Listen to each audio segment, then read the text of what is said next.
Hey everyone, Michael O'Brien here. I'd like to take just a couple of moments to talk to you guys about my progressive book test. In this video, I'm going to show you what titles are included and how they work. If you would like a deep dive into this, I highly recommend that you check out my progressive book test first look video. I'll spend a good 20 minutes with you guys showing you the inner workings of how all of this stuff works and everything like that. So I highly recommend that you check that out. But in this video, I just wanted to give you a quick little overview so you guys have a better understanding of exactly what this effect is.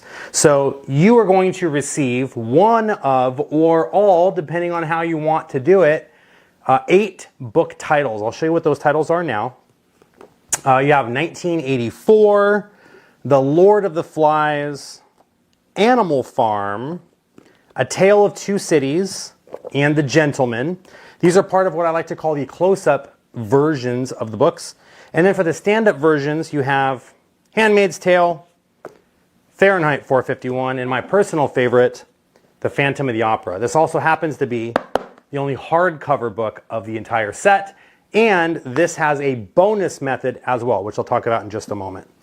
The difference between the close-up and the stand-up titles is simple. Basically, the close-up titles are a little bit smaller, they're easier to carry around, and the stand-up titles are a little bit bigger, and the text itself in the pages is a little bit bigger as well. That way it's easier for your spectators to see while you're up on stage. So if you're worried about visibility, I'd highly recommend going with the stand-up titles. If you want something a little smaller that maybe is better suited for walk-around situations, I would choose the close-up titles. Now, it doesn't matter which books you choose, it's a personal preference.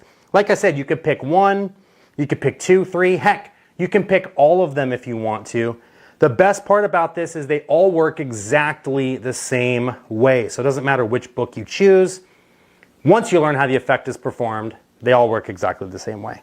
So let me walk you through what the progressive book test does. Let's just say they choose The Gentleman. All I'm going to do is flick through the pages like this.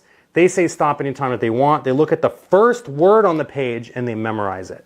Now, that word that they're going to think of is going to be a smaller, more common word. Think like is, and, the, but. Kind of a lame word, right? And it makes it sort of silly because when you have them thinking of the word the, for example, and you read their mind and you tell them this, it sort of lets the air out of everything, right? It's like, well, I could have guessed that it was the word the, for example. But here's the cool part.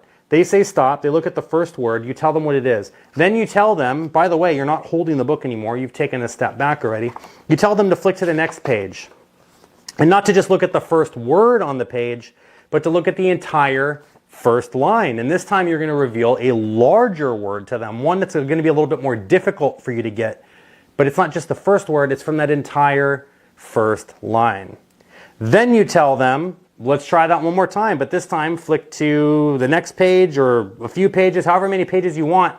In fact, you can really open to any page that you want. You're not just looking at the first word, you're not just looking at the first line, you're looking anywhere on the page. It doesn't matter if it's the left page or the right page, but this time you want them to find a really big word, one that hopefully has more than 10 letters in it. Are there any words like that? They say yes, and the best part is that you're going to be able to tell them exactly what word it is that they're thinking of. You don't have to memorize anything. There's no guesswork involved. It is surefire, and it is going to work 100% of the time. So it goes from being a very small word to a medium-sized word to a very big word. And on top of that, you're getting less restrictive with where on the page they have to look. The first time, it's just the first word on the page. The second time, it's the entire first line. And then the third time, there really isn't any restrictions. They can look anywhere on the page, and they have a completely fair choice of what page it is that they open to. So this is really cool, really easy to do, like I said. And again, you don't have to memorize anything. That's the one thing that makes it very difficult for me when I'm on stage is I have to memorize all of these different words and I have to memorize what methods go with what book. I designed this in such a way that it takes all of the guesswork, all of the memorization, all of that stuff out, and the books just straight up tell you exactly what words it is that they're thinking of. Now, I did mention that The Phantom of the Opera has a bonus method as well, and that is you can define an image on the page. So not just a word, but you can actually have them think of an image. For example, here's an image there of a candlestick, and you can tell them what image that they're thinking of. Or you can do a drawing duplication, you can have them draw it, and then you can draw it out yourself. It makes it really easy to do while also blowing your spectators' minds. You can perform with one book, or you can do what I like to do and have your spectators come up, and instead of pick a card, any card, you can tell them pick a book, any book. Doesn't matter which book they choose, because you already know exactly how all of these methods are done, because all the methods are the same. But like I said, thank you so much for watching this quick little introduction video. For a deeper dive, check out my first look video, and I'll see you in the tutorials.